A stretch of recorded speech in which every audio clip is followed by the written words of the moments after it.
El héroe de esta historia es un maestro del disfraz. Para algunos se ha aparecido en forma de cuña. Para otros parece un cono. Pero sin importar la forma que haya tomado, él siempre ha sido el número uno. Su historia es nuestra historia. Es una historia de lucha, de conocimiento, del origen de los números. Veremos cómo ayudó el Uno a crear las primeras ciudades, a levantar imperios. Cómo inspiró a los grandes pensadores de la historia, y también conoceremos su papel en el funcionamiento del dinero como lo conocemos hoy. Gracias. Finalmente, veremos al Uno combinarse con el Cero para dominar nuestro mundo actual, el mundo digital, un mundo de unos y ceros. Estas palabras que hoy estoy diciendo fueron escritas en mi computadora mediante un código de unos y ceros. Hasta mi imagen, que aparece en este televisor digital, es enviada por el aire en forma de una serie de unos y ceros.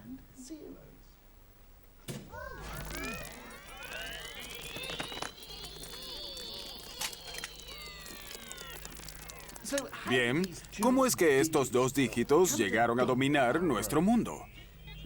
No siempre fue así. De hecho, durante gran parte de la historia humana, el cero no existió. Es el uno el que importa. La historia de Uno. ¿De dónde viene el uno? Pues su historia comienza con el origen del mundo.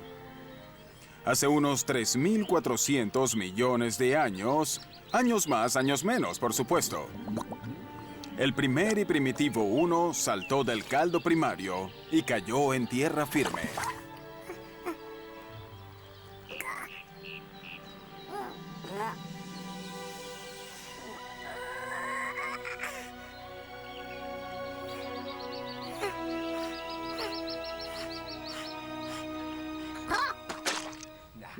No fue así. Era una broma. De hecho, los orígenes del Uno están envueltos en un misterio.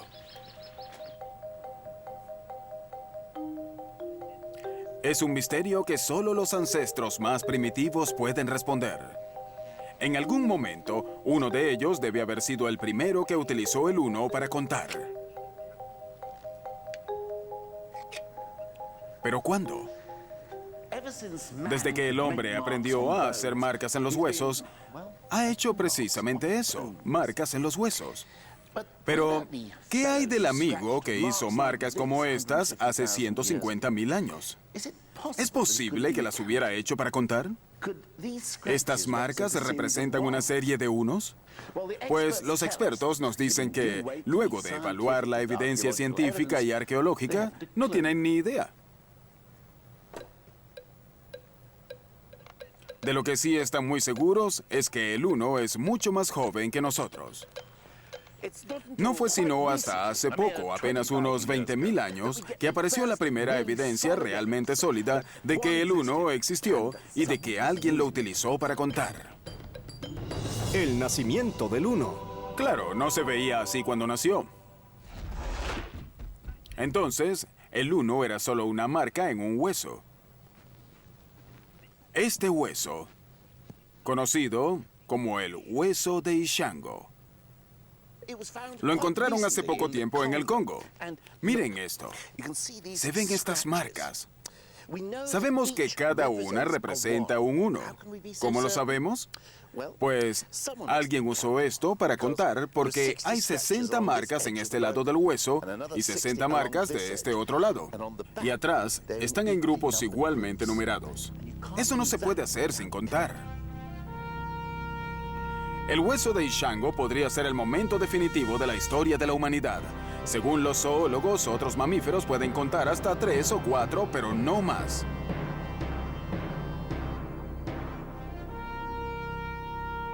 Al convertir un uno en una marca, Nuestros primeros ancestros pudieron contar hasta 4, 5 o 6. Claro está, si eran inteligentes. De hecho, podían contar la cantidad de unos que quisieran.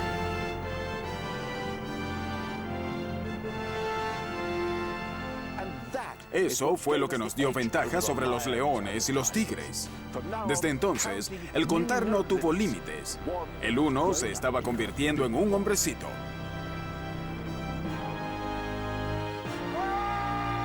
¿Pueden apagar ya esa música?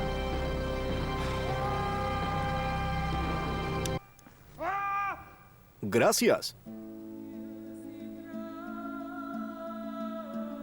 Mientras tanto, los seres humanos evolucionaban en su forma de vivir, lo que cambió la historia del 1 para siempre.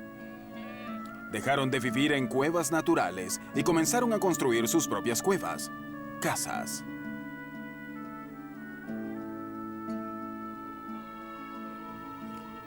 El próximo gran paso en la vida del 1 sucedería en la antigua civilización de Sumeria, en el Medio Oriente, hacia el año... Bueno, aquí lo tienen, el 4000 a.C. En esta época, los sumerios decidieron darle al 1 su independencia. Dejaron de marcarlo en un hueso y lo liberaron al representarlo mediante una ficha.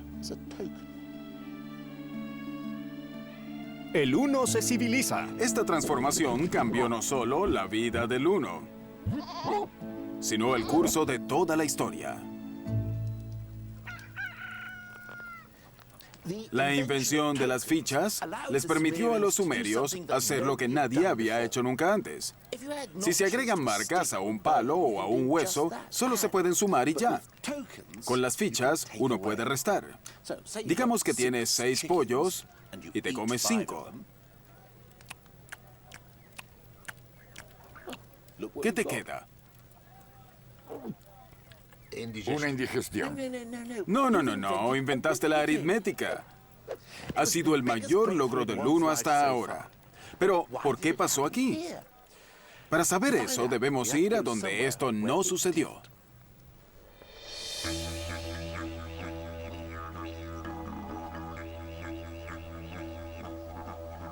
Conozcan a los Warlpiri de Australia Central. Un pueblo que lleva unos 30.000 años ocupándose de sus asuntos hasta que llegó allí un antropólogo y se dio cuenta de que no utilizaban números.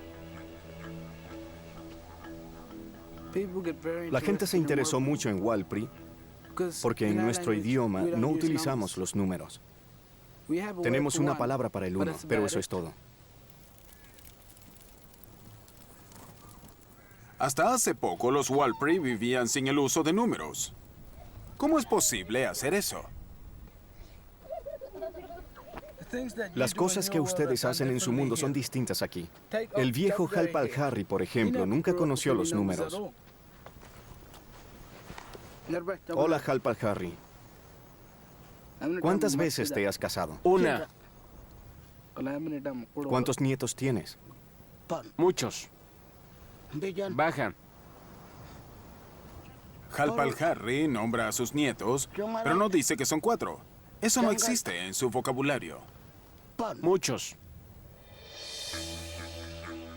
Las viejas generaciones de los Warlpiri no hablan en términos de la hora exacta del día, sino de la posición del sol. Tampoco hablan de distancias, porque su tierra está dividida no en números, sino en canciones que contienen toda la información que necesitan. Estas canciones atemporales, profundamente arraigadas en su cultura, son motivo de enorme orgullo nacional.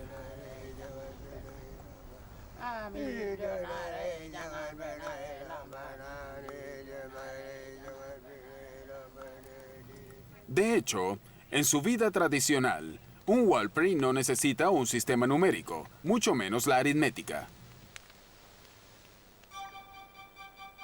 Entonces, ¿por qué del otro lado del mundo, hace 6.000 años, el pueblo sumerio necesitó convertir el 1 en una ficha e inventar la matemática?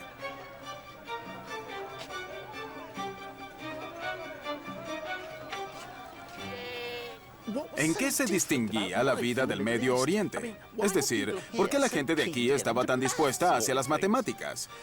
Quizás es porque había muchas personas viviendo en el mismo lugar. A diferencia de los Walpri, los sumerios vivían en ciudades y las ciudades necesitan organización. Los granos debían guardarse y distribuirse, y para saber la cantidad que le tocaba a cada quien hacía falta la aritmética. Por eso, los sumerios convirtieron al uno en una ficha en forma de cono. Esas fichas permitieron los medios necesarios para medir la riqueza, calcular ganancias y pérdidas y, lo más importante, cobrar impuestos. Sí, la vida citadina tiene la culpa de que existan las matemáticas.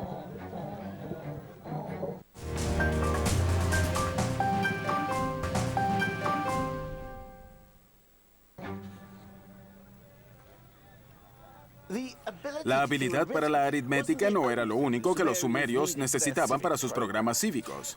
También necesitaban mantener un registro permanente de sus cálculos. Pero espere, la palabra escrita aún no se ha inventado. Los números parecen ser los primeros escritos del mundo. Sucedía así. Números específicos de conos eran guardados en sobres de arcilla que luego se sellaban. Pero una vez sellados, ¿cómo recordaban cuántos conos había dentro? Tremendo problema. Pero esperen. Podían tomar otro cono y hacer tantas marcas en la arcilla como conos hubiera dentro. Pero en algún momento, alguna mente brillante pensó que no necesitaban los sobres. Es más, ni siquiera los conos se necesitaban. Solo se hacían marcas sobre una tableta de arcillas y ¡bingo! Se hacía un registro de los números. La idea de la escritura había nacido. Los matemáticos sumerios podían mantener registros permanentes de sus cálculos, los cuales podían ser más complejos que nunca. Solo unos pocos eran iniciados en los misterios de los números y se entrenaban desde la niñez. Se convirtió en una poderosa y pudiente élite a la cual incluso hoy seguimos haciendo homenajes. Así es, el gran regalo de los sumerios al mundo, el contador colegiado.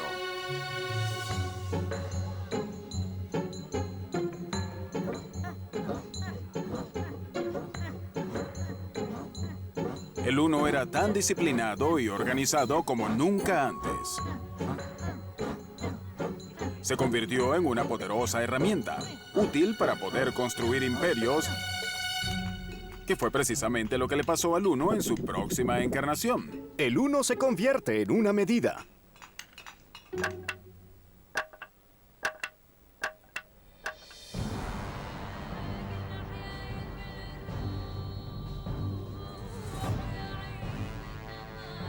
Egipto, año 3000 a.C. En las manos de los sumerios, el uno era parte de un complejo sistema de contabilidad. Los egipcios iban a ampliar el talento del uno aún más. Aparte de caminar lentamente, no sonreír ni pararse en formación, los egipcios adoraban las cosas grandes. Las grandes construcciones, las grandes estatuas, los grandes ejércitos. También lograron dar con algunos números enormes. La forma de anotarlos nos ofrece un fascinante vistazo de la jerarquía de la sociedad egipcia. Primero anotaban los números del pesado trabajo diario. El 1 era una línea plana y sin adornos. El 10 era una cuerda. Y el 100, una cuerda enrollada. Solo eran números del trabajo diario. Pero luego venían los números para los aristócratas, los números para impresionar. Para anotar 100 dibujaban un loto, símbolo de placer. Para 1000, un dedo amenazador. Y luego, los números para el faraón.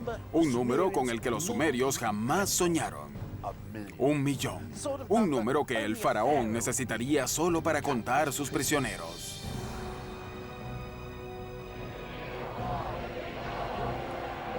Fue el primer millón jamás concebido, y su símbolo era el de un prisionero pidiendo perdón. O quizás el del contador pidiendo que no le pusieran a contar prisioneros. En fin, el 1 estaba tan ocupado como nunca. Pero el 1 tenía otro empleo que los egipcios querían que hiciera, quizás el más importante de todos.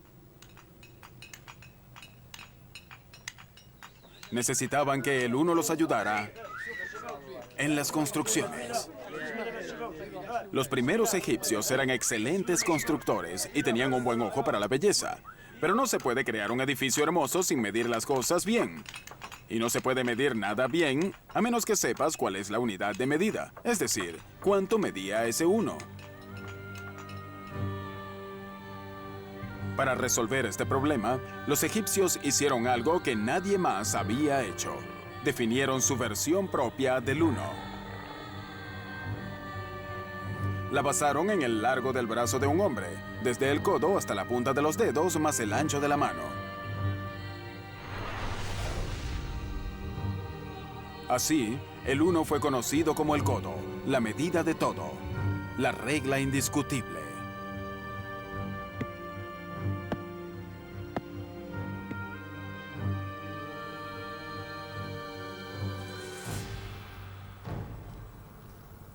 Estos unos oficiales, los codos maestros, eran tan importantes que se guardaban con celo en los templos. Luego, los copiaron y los distribuyeron a lo largo de todo el imperio de forma tan rigurosa que en cualquier proyecto de construcción se supiera cuánto medía el uno. Con esta sencilla unidad de medida, los egipcios pudieron cumplir sus vastos proyectos de construcción con una exactitud asombrosa. Sin la aparición del codo, algunas maravillas del mundo hubieran sido, pues, mucho menos maravillosas. ¿Se supone que hiciera eso? Al transformar al uno de una unidad de cuentas a una unidad de medida, los antiguos egipcios no solo abrieron un mundo nuevo a la sastrería y a las alfombras a la medida, sino que convirtieron al uno en la medida de todas las cosas. Uno ya era la regla. Pero su destino sería más especial. El uno se iba a convertir en la esencia del universo.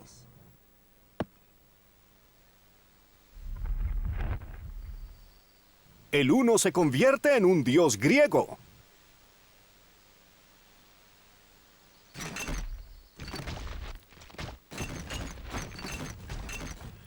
Todo empezó hace unos 2500 años en la antigua Grecia, o la Grecia moderna de ese entonces, gracias a un tipo llamado Pitágoras. Pitágoras. ¿No había una teoría así? El cuadrado de la hipotenusa del ángulo recto de un triángulo es igual a la suma de los cuadrados de los dos lados adyacentes. Así es, el teorema de Pitágoras. Muy aburrido, yo nunca lo entendí. Yo creo que Pitágoras es un sujeto muy interesante. ¿En serio? Tuvo una escuela en la que sus alumnos debían renunciar a sus posesiones materiales, comer solo vegetales y jurar que jamás tocarían los granos. ¿Y por qué eso? Según Pitágoras, parte del alma escapaba con un pedo. Es increíble lo que se aprende en la escuela hoy día. Grecia, 520 a.C. Es cierto que Pitágoras era un poco, pues, loco, es la única forma de decirlo. Estudió en Egipto, en el Medio Oriente, y a su regreso a casa organizó la Escuela Vegetariana de Matemáticas, donde se dedicó a explorar las maravillas y los misterios que esconden los números. Pitágoras fue el primero en dar con la idea de números pares e impares, y hasta les asignó un sexo. El 1 era un hombre, el 2 era mujer y demás. También le fascinaban los números enteros, los grupos de unos. Se dio cuenta de que ciertos números enteros hacían formas agradables. El 3 forma un triángulo, el 4 un cuadrado. 1 más 2 más 3 más 4 da 10, lo que forma un triángulo mágico. Pitágoras también sabía que el 1 podía ayudar a explicar una de las dudas filosóficas esenciales de la época. Los filósofos griegos se empeñaron en buscar eso que es la esencia de todas las cosas. Algunos filósofos decían que todo está hecho de fuego. Otros decían que era de aire, otros de agua. Según Pitágoras, todo estaba hecho de números, incluyendo la música. Para conocer lo que Pitágoras quiso decir, me vine al Walter Perry Garden Center en Oxfordshire. Muchas gracias. Todo lo que necesito ahora es un matemático. Yo soy matemático. Vaya, qué suerte. Pero si quieres aprender de Pitágoras, música y matemáticas, necesitaremos macetas de distintos tamaños. Aquí está. Pitágoras quiso entender por qué sonaban tan hermosas y armoniosas ciertas combinaciones de notas. Si tocamos una maceta, obtenemos una nota, la. Si la combino con la nota de esta maceta, es una mala combinación. A ver cómo suenan juntas. Sí, eso no se oye bien. Pero si toco esta maceta, es una hermosa combinación. Oigámosla juntas. ¿Por qué es una combinación tan hermosa? Pues por las matemáticas. La relación entre las ondas de las dos macetas forma una relación perfecta de 1 a 2. La combinación entre números enteros es lo que produce el sonido, a diferencia de la otra maceta, que es una relación de 1 a 1,264. No es una buena relación entre enteros, lo que causa el mal sonido. Entonces Pitágoras dice que las armonías vienen de combinaciones de números enteros. Números que son grupos de unos. Pitágoras se dio cuenta de que los números enteros son la razón de los sonidos hermosos. Se emocionó al punto de deducir que la matemática era la base de todo, lo que podía explicar las armonías musicales, el cosmos. De ahí es que viene la frase, la música de las esferas. ¿Comenzamos? Claro, ¿por qué no?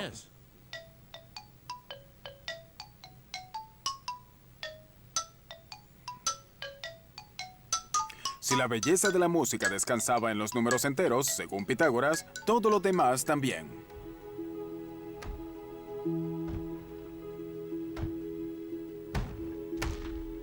Ya que los números enteros son agrupaciones de unos, el uno debía ser el material esencial del que el universo estaba construido.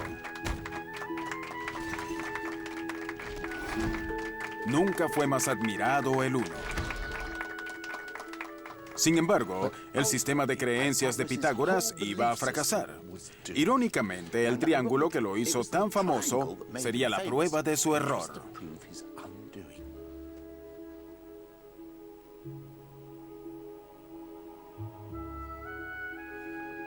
Si el uno estaba en el núcleo de todo, también debía estarlo en el núcleo del triángulo. Incluso el triángulo de ángulo recto, de dos lados iguales. El problema es que no es así. Pitágoras siguió tratando de hacer de cada lado un número exacto de unidades, pero le era imposible.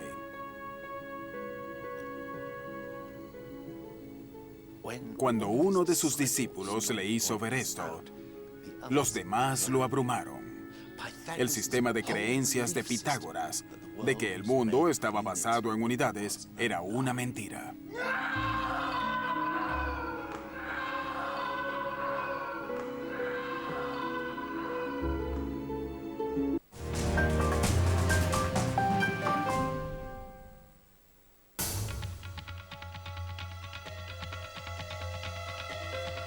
Esta noche, maravillas modernas, cuero, descifrando el pasado, secretos de las barajas, buscando la verdad, la grandeza de Ramsés II.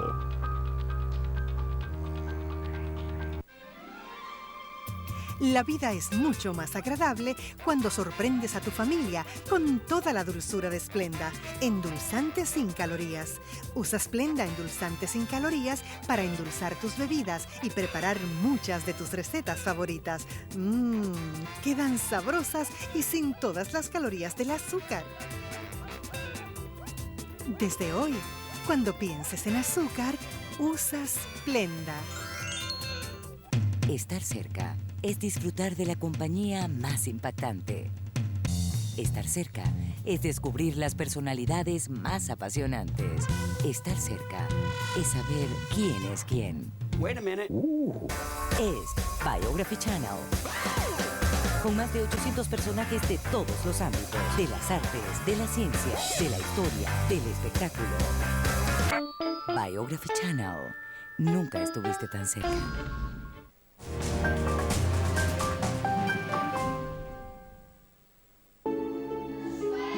El cuadrado de la hipotenusa del ángulo recto de un triángulo es igual a la suma de los cuadrados de los dos lados adyacentes. Desmentido por su figura geométrica preferida. Sin embargo, el uno estaba por iniciar una nueva carrera. Solo que antes tendría que ser un poco menos real.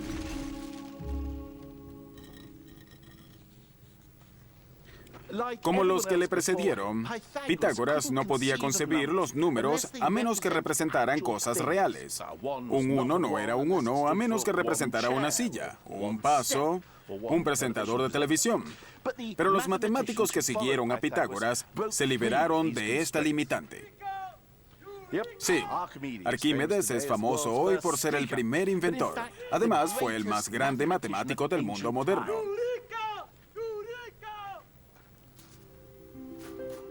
A Arquímedes le encantaba jugar con los números, por lo que llevó las matemáticas al reino de lo inimaginable, ya que en estos juegos hacía que los números hicieran cosas imposibles, como por ejemplo, averiguar cuántos granos de arena hacían falta para llenar el universo.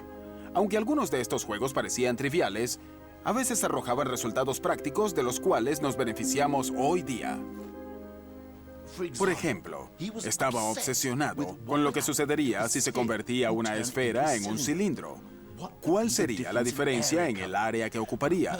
En lo personal me importa un bledo, pero para Arquímedes, el momento más importante de su vida fue lograr el éxito al encontrar una fórmula.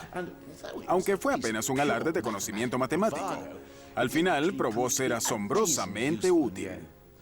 Gracias a Arquímedes, los cartógrafos modernos pudieron convertir el globo terráqueo en un mapa plano. El 1 ya no era la esencia del universo, pero ayudaba a crear la era dorada de las matemáticas teóricas.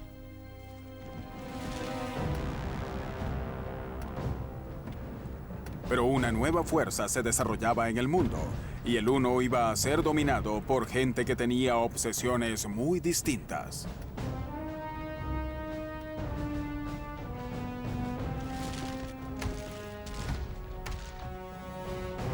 Arquímedes vivía en Siracusa, ciudad que fue invadida por los romanos en el 212 a.C., mientras estaba en mitad de un cálculo difícil. De hecho, estaba tan concentrado en su trabajo que solo pudo decir: «Le ruego que no me interrumpa». Comentario no muy inteligente.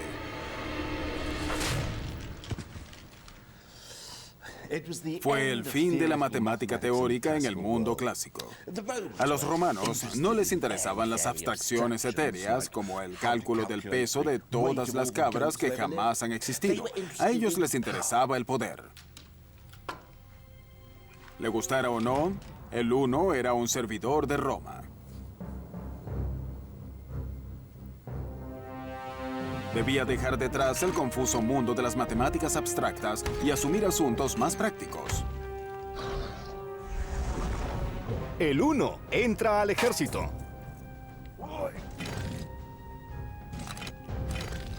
Se convirtió en la base del mundo romano, ya que lo usaron para imponer un rígido yugo numérico en sus ejércitos.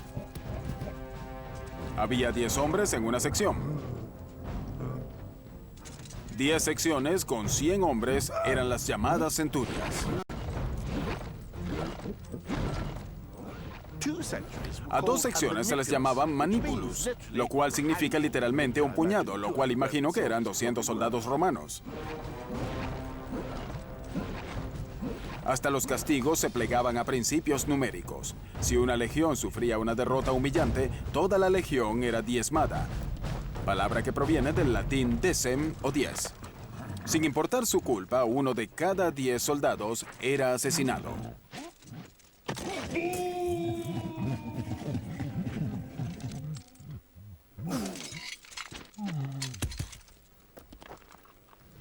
El gran objetivo del mundo romano era avanzar en sus intereses, y la matemática teórica no era de su interés. Eso no me sorprende. Los números romanos no facilitan en nada las cosas. Mírenlos. Son versiones mejoradas de las viejas marcas en los huesos. La única novedad es que hay más símbolos mientras la cifra sea más alta. El 5 es B, el 10 es X, el 100 es C, hasta llegar al símbolo del millón. Pero solo se trata de un sistema para contar. Está bien para las inscripciones en las tumbas, pero no es apropiado para las complicaciones de la matemática teórica. Tratemos de escribir 1000 millones. En nuestros números modernos tardé como 8 segundos. Ya lo intenté. En números romanos tardé como 16 minutos. No nos sorprende que los romanos no usaran sus números para calcular. El cálculo debía hacerse en una tabla de contar, una versión antigua del ábaco.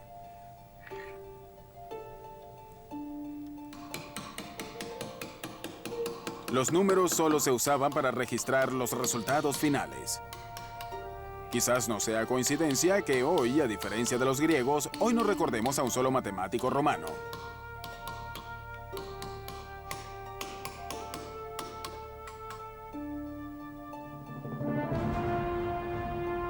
Al expandirse el poderío romano, también lo hizo su sistema numeral.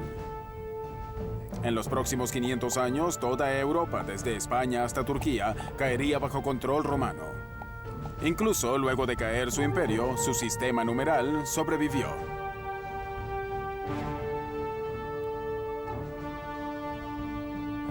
Pero aunque el sistema numeral parecía ser indestructible, no lo era. Su némesis llegó del este, de India para ser precisos, en el año 500 de nuestra era. Años más, años menos.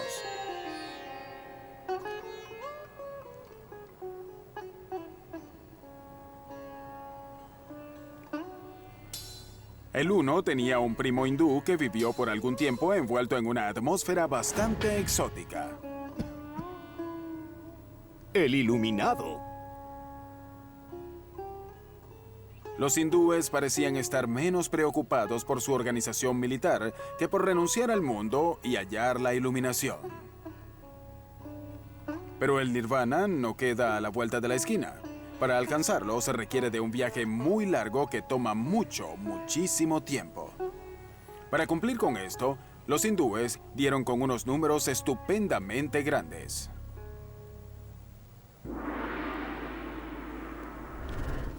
Por ejemplo, está el Raju. Un Raju es la distancia que recorrería Dios en 6 meses. Si viajara 1.000.000 de kilómetros, cada vez que pestañeara. También está el palya. Un palya es el tiempo que tarda en apilar un cubo de lana de 10 kilómetros de alto si ponemos un hilo por cada siglo. Este lo puse hace poco. Pues estos eran los números que lo harían sentir a uno muy pequeño de no tener una pequeña ayuda de los amigos.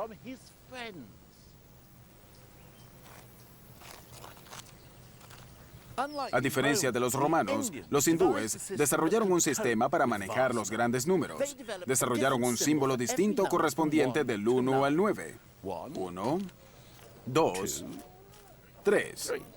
Si lo haces rápido, obtienes los números arábigos.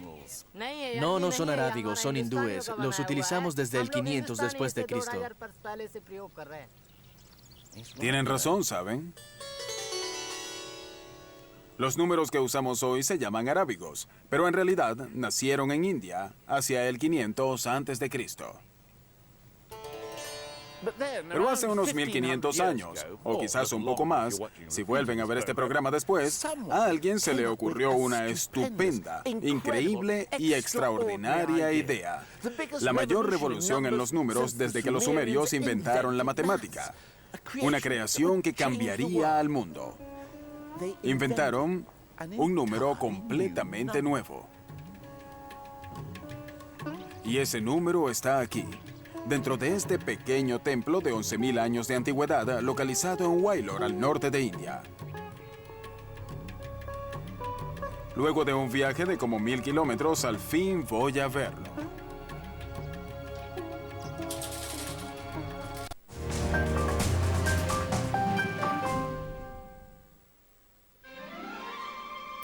La vida es mucho más agradable cuando sorprendes a tu familia con toda la dulzura de Splenda, endulzante sin calorías.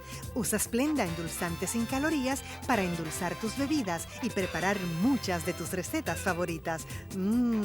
Quedan sabrosas y sin todas las calorías del azúcar.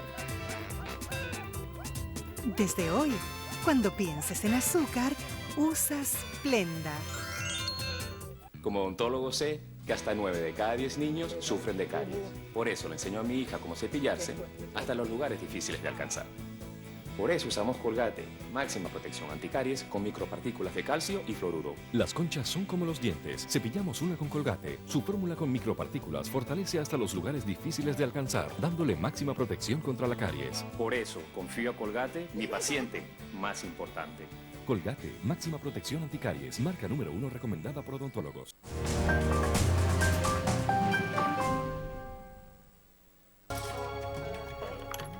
Nick, está cerrado.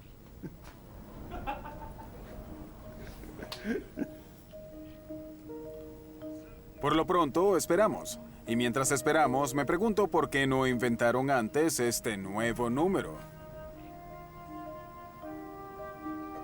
Es un número muy sencillo que se dice en solo un momento y se dice en menos de un segundo. Ya llegó. Pero una vez inventado, cambió la vida del uno, así como también la vida de todo el mundo.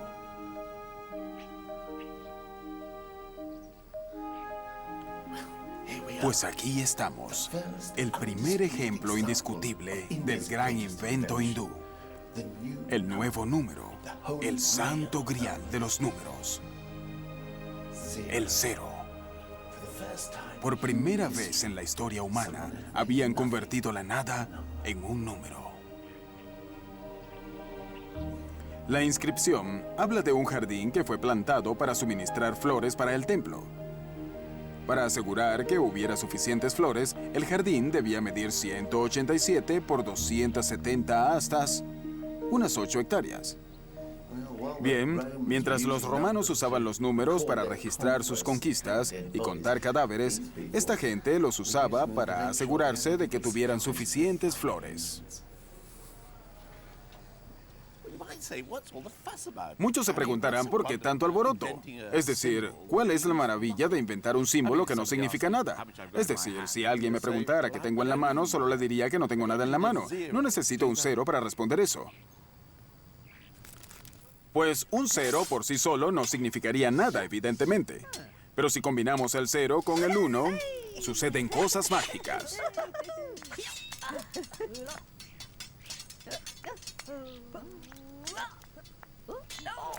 Y cuando se les une el resto de la tropa, los resultados son espectaculares. Con solo 10 dígitos, los hindúes podían dar con números infinitamente grandes. E infinitamente pequeños también. Los romanos no podían hacer eso. El 1 había conseguido al compañero perfecto en el 0, una sociedad que iba a cambiar el mundo. Gracias al resto de los dígitos, la ciencia de la India pudo adelantarse. Por ejemplo, los astrónomos de la India adelantaban por siglos a sus colegas del mundo cristiano.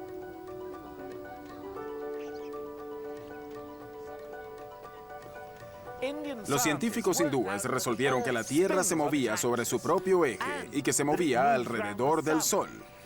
Algo que en Europa Copérnico descubrió apenas 1000 años después. Los científicos hindúes también calcularon el diámetro de nuestro planeta con un margen de error menor al 1% de la medida verdadera. Todo esto fue posible gracias al 0, al 1 y al resto de los números que conforman el sistema.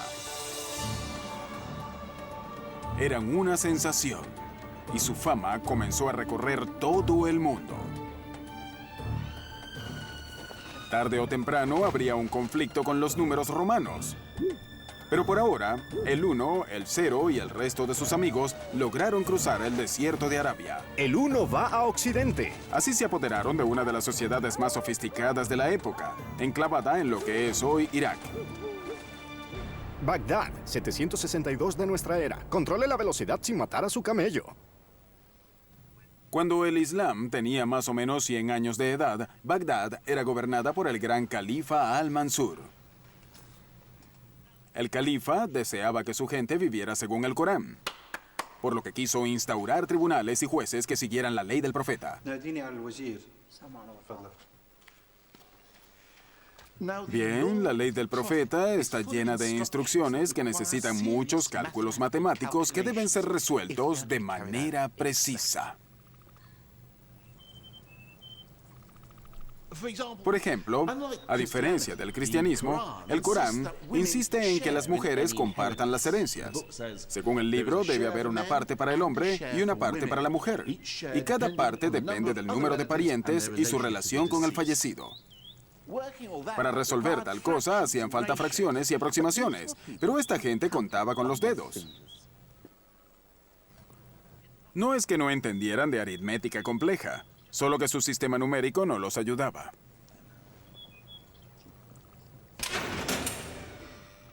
Pero un día llegó a una de las cortes un embajador de la India, quien debía obsequiarle algún tipo de regalo al gran califa. Pero como Al-Mansur era un hombre inmensamente rico, era difícil saber qué regalarle. Es decir, una camiseta que dijera India, te quiero, no iba a bastar. Sin embargo, el embajador se puso a pensar durante largo tiempo al respecto y decidió ofrecerle al califa uno de los más grandes regalos que se le pudieran imaginar: el regalo de los números.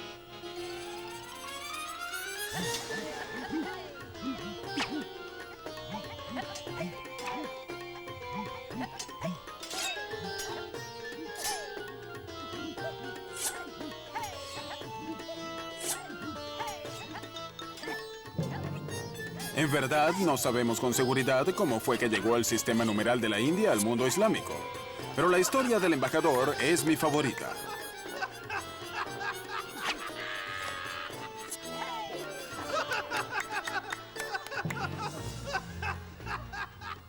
Lo que sí sabemos es que los sabios musulmanes quedaron maravillados por el 0, el 1 y el resto del equipo. Y el más famoso de esos sabios era un hombre llamado Al-Khwarizmi. Al-Khwarizmi. Al-Khwarizmi. ¿Khwarizmi? Al-Khwarizmi. Al-Khwarizmi. Así es.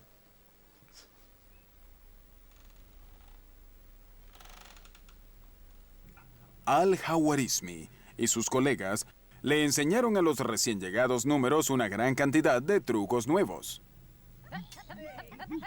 Ecuaciones cuadráticas. Álgebra. El pastel logarítmico cúbico y...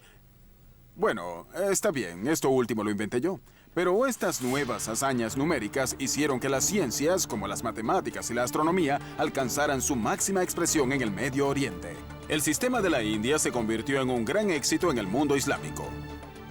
Pero al otro lado del Mediterráneo, la Europa cristiana seguía dominada por el inflexible ejército de los números romanos. Además, por ser romanos, no iban a ceder terreno tan fácilmente ante los recién llegados.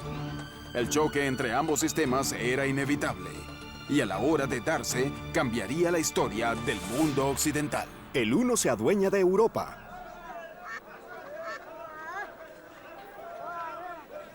El principio del fin de los números romanos comenzó en las costas de África del Norte.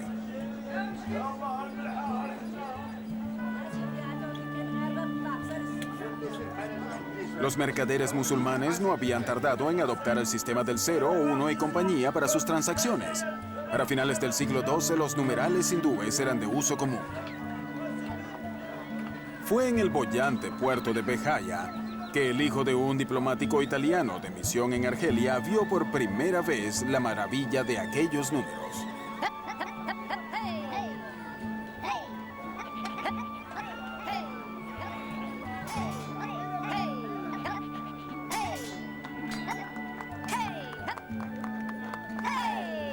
Cuando conocí el arte de los 9 símbolos de la India, me sentí complacido más que nada por el hecho de conocer su arte. Así logré entenderlo.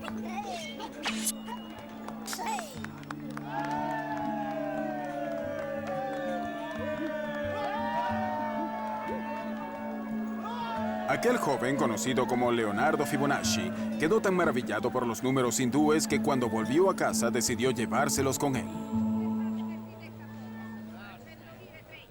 En 1202 escribió su famoso libro de cálculo llamado precisamente así, el Libro del Cálculo. Fibonacci es considerado uno de los grandes matemáticos de todos los tiempos, y su libro fue en su época una introducción al sistema numeral hindú. Pero Fibonacci no fue un teórico aislado de su entorno. Parte de su libro de cálculos estaba destinado específicamente a los mercaderes, a mostrarles cómo valerse de los números hindúes, por ejemplo, para calcular beneficios. No era exactamente una teoría avanzada, pero en una época en la que el capitalismo comenzaba a darse a conocer en Europa, el libro de Fibonacci era de lectura obligada.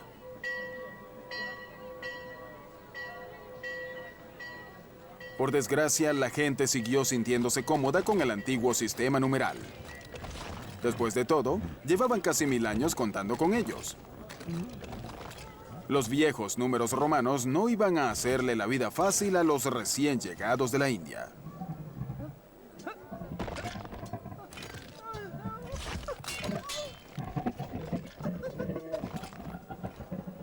Tampoco era una cuestión de tradición. El mercader promedio tenía buenas razones para quedarse con el viejo sistema.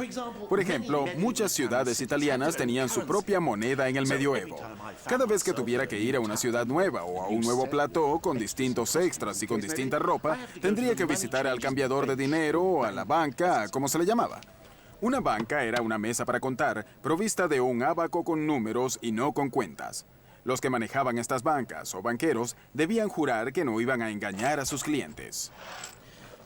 Imagínense si un juez se entera de que me engañó, vendrá a romperle la banca. Su banca quedaría rupta, es decir, rota, por lo que terminaría en bancarrupta, frase que origina la palabra bancarrota. Hola, ¿cuánto me da por esto? No estoy seguro.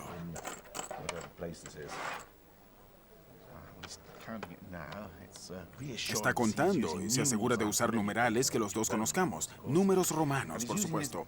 Además está usando su ábaco. Al menos veo lo que está haciendo. ¿Tanto me queda?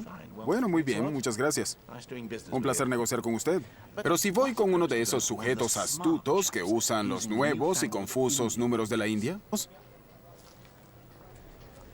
Hola, ¿cuánto me da por esto?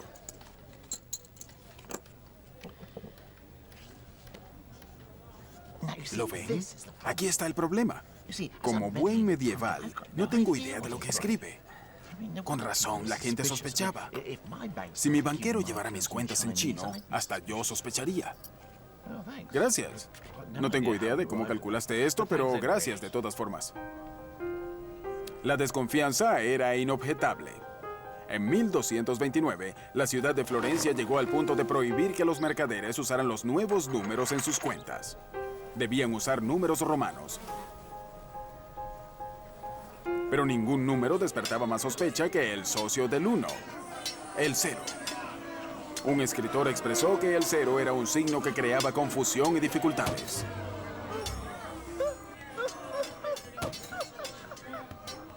Al 0 se le llamaba cifra y se le trató con tal nivel de sospecha que esa palabra devino en la denominación de código secreto o cifrado.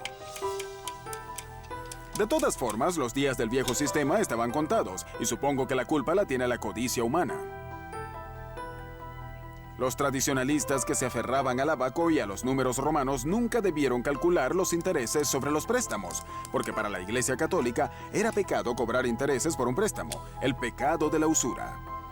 Con la Reforma Protestante, las iglesias suavizaron su posición ante los negocios. La resistencia cristiana al capitalismo de repente desapareció. Bien, en este nuevo ambiente de préstamos de dinero y cobro de intereses, ¿qué era más conveniente? ¿Los números de la India o el ábaco? Vamos a averiguar. A mi derecha, un matemático de primera clase. A mi izquierda, una experta en ábacos de primera clase. Supongan que le presto $10 a alguien al 0,50% mensual. ¿Cuánto me deberá a final de año? Bien, en sus marcas, ¿listos? ¡Fuera! Kimi es experta en ábacos desde que tenía 15 años. Está utilizando un modelo muy moderno, pero tal como se hacía en el siglo XVI, lo que hace es redondear las cifras mientras hace el cálculo. Espero que pueda llegar en primer lugar. Marcus se vale de lápiz y papel. por lo que logra desarrollar un increíble cálculo de 12 decimales. Vive al norte de Londres con su hermosa esposa Shani y sus 3 encantadores hijos. No es muy grande, pero es muy listo. Kimmy tiene la respuesta. Kimmy, ¿cuánto te dio? $10.60. $10.60. El interés compuesto luego de un año es de $10.60. El ábaco dio con la respuesta antes que el matemático. No quiero poner en entredicho a nadie, pero la respuesta es errada. A mí me dio $10.61,6777664035, para ser precisos. Tomé en cuenta la sutileza del interés compuesto que va sumando un poco más cada vez. Por eso tengo el 1,67 adicional. Para los empresarios medievales, allí estaba la diferencia entre ganarse la vida y quebrar. Quizás es por eso que el que usa un ábaco se ve tan descuidado. Mientras el capitalismo ganó respeto, el cálculo de intereses e intereses compuestos era de rigor para cualquier empresario que se preciara de ello. Por hacer eso, inclusive con un ábaco, el viejo sistema romano no podía con el sistema numeral de la India.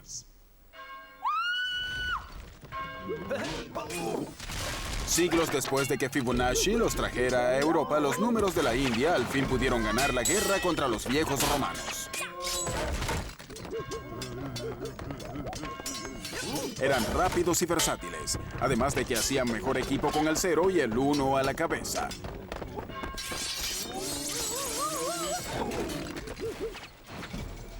Al final, los números romanos cayeron con un soplido. El viejo sistema numeral había caído en bancarrota. Pero el 1 y el 0 tenían otros planes para el futuro. Y no incluían a los otros números. El 1 y el 0 se independizan.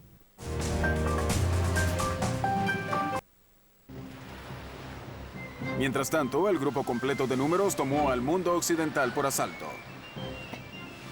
Con ellos, a los navegantes europeos se les hizo más fácil calcular la latitud y por eso se atrevieron a cruzar el gran océano sin ver la tierra a la que iban a llegar. Así fue que llegaron a América. Los nuevos números se convirtieron en el vocabulario de la banca moderna que conocemos. Pero había demasiado margen para un viejo problema: el error humano.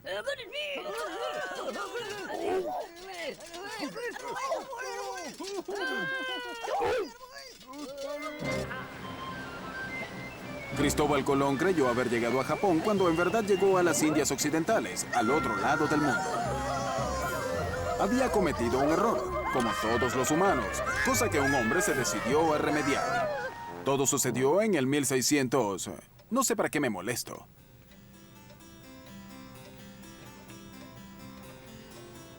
Gottfried Wilhelm Leibniz fue uno de los más grandes matemáticos de todos los tiempos, tanto que se decidió a liberar a la humanidad de la maldición del error humano.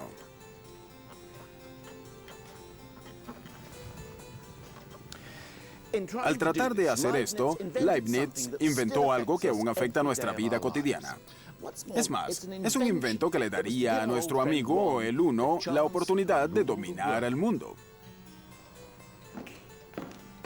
Leibniz estaba convencido de que podía erradicar el error humano con una máquina calculadora mecánica.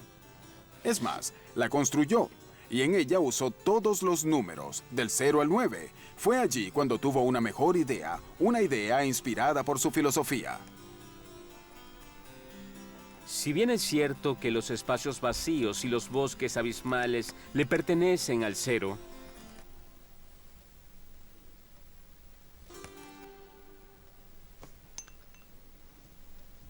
también es cierto que el Espíritu de Dios y de la luz le pertenecen al poderoso 1. En otras palabras, para parafrasear a Leibniz de manera muy libre, el universo se parece mucho al queso suizo, cosa que algunos sospechamos desde hace años. Los hoyos son tan importantes como el queso mismo. Así que para construir al mundo hace falta un todo que correspondería al número 1 y también una nada, y es allí donde el 0 se destaca. Leibniz estaba convencido de que el 0 y el 1 eran los únicos números que el mundo necesitaba. Con esos dos números, en su opinión, podía alcanzar cualquier sueño matemático. Y lo que es más, eliminar el error humano. Por eso se deshizo de los otros números y desarrolló un sistema que constaba solo de unos y ceros, y lo llamó el sistema binario. Esperen, ¿cómo se pueden expresar todos los números solo mediante unos y ceros? Creo que es hora de que hable con alguien que sepa sobre estas cosas. Marcus, necesito entender el sistema binario. ¿Binario? Voy a expresar un número en binario. Bien. Aquí está el número 9 en código binario. ¿Solo se usan unos y ceros para escribir cualquier número? Solo ceros y unos. Así es 9 en binario. Me parece que dice 1001. Porque estás obsesionado con tus 10 dedos y te gusta contar en decenas. No estoy La primera obsesionado. columna dice la cantidad de unidades, la segunda la cantidad de decenas, la tercera cuántos cientos y la cuarta cuántos miles hay. Pero en binario las cosas son muy distintas. En binario lo que las columnas miden es la cantidad de unos, de dos, de cuatros, de ochos. Aquí tenemos un huevo. Solo podemos representar cantidades mediante unos y ceros. Claro. Bien, solo podemos poner un huevo o quitarlo. Un huevo es un 1. Un huevo representa el 1. Te mostraré un 9 en binario. Ocupo el 8. Tengo un huevo en la cuarta columna. Es un 1.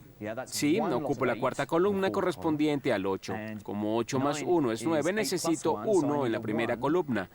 Así en binario el número 9 es 1 en la casilla del 8. Nada en la del 4, nada en la del 2 y 1 en la del 1. Increíble. ¿Pero qué hay de los demás números? Pues, después de 3 cortas horas de lección, comencé a entender que era totalmente posible representar cualquier número valiéndose solo de los unos y los ceros. Es más, también quedé convencido de que no hace falta hacer esto con huevos.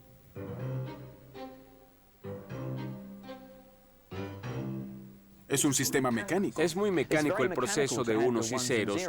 Por eso es perfecto para una máquina. A la máquina no le importa cuán grande sea un número. Puede manejar una cifra alta, mientras que nosotros no somos buenos en eso. Lo que le interesa a la máquina es agregar números de manera efectiva. Por eso el sistema binario es perfecto para las máquinas. Leibniz diseñó una máquina binaria. Solo que la suya usaba canicas de metal y ranuras en vez de huevos y tazas. Desde ahora, los errores parecían ser cosas del pasado. La era digital se alistaba para apoderarse del mundo. Por desgracia, nunca la construyó.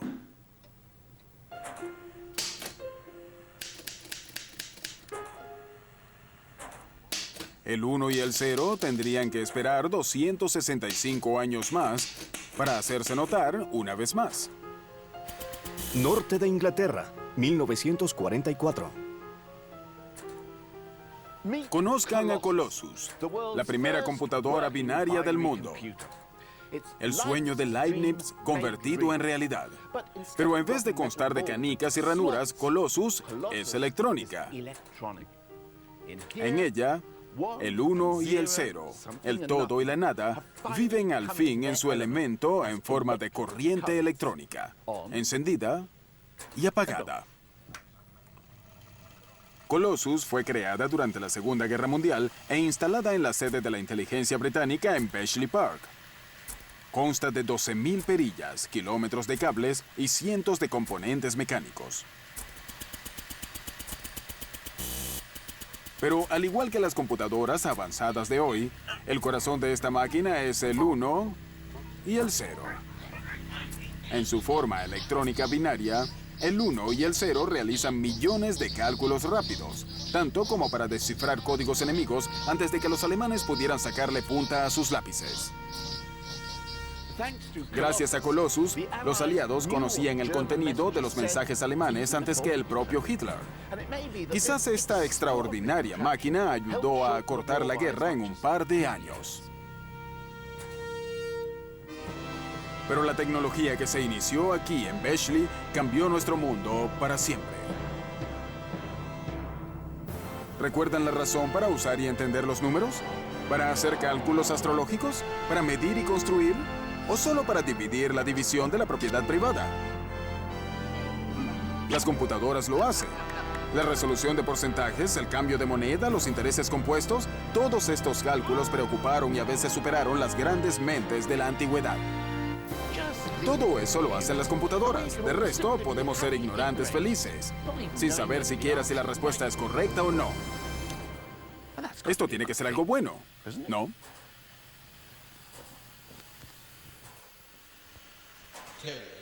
Terry. ¿A dónde vas, Terry? No me dejes solo, Terry. No, Terry. ¡Terry! En la era de las computadoras, todo nuestro mundo se mantiene en una corriente de unos y ceros. Desde nuestras cuentas bancarias y registros médicos hasta el código de barras de la comida de mi gato. El resto de los números pueden considerarse relegados a la papelera de la historia. Unos y ceros son todo lo que necesitamos. El viejo y habilidoso dúo ha triunfado sobre todos.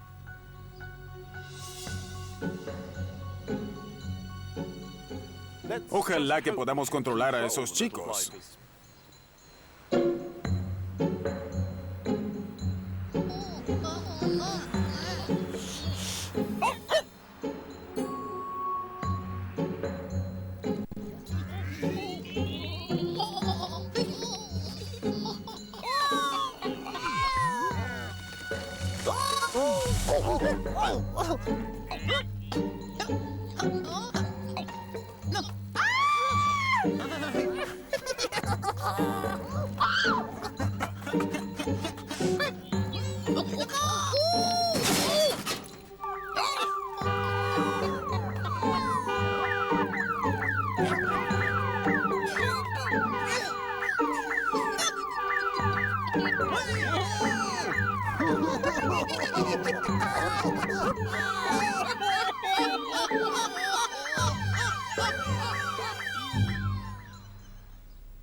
Creo que estuvimos bien. Estuvimos muy bien, ¿no creen?